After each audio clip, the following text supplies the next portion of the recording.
एकूण परमवर्ष ग्रंथामध्ये किती अध्याय आहे? 17 अध्याय आहे.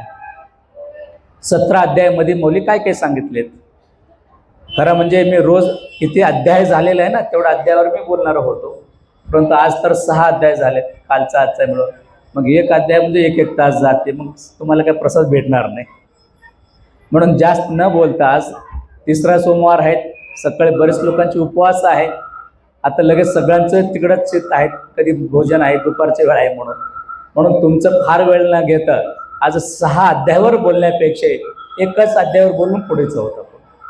कारण 6 अध्याय एवढा सखोल आहे, लक्षात घ्या. आपल्याला सिद्धांत शिकामणी वाचता येत नाही, वचन साहित्य कन्नडमध्येही वाचताच येणार नाही. पण जाऊ द्या. आगम काय माहीत आहे का तुम्हाला? कुठला आगम निगम ते काय माहीत नाही महाराज म्हणतो. एखादा शुद्ध मराठीतला मुलगा असेल तर निर्गम माहिती आहे ना आपल्याला, बरोबर? निर्गम माहिती. आगम काय? आगमच माहिती नाही.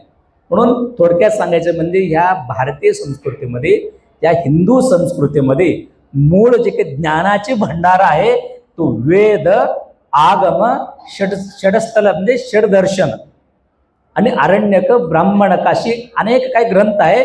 तो ह्या जगाच्या पाठीवरचं मूळ अशी ग्रंथ आहे. तो ज्ञानाची भांडार आहे.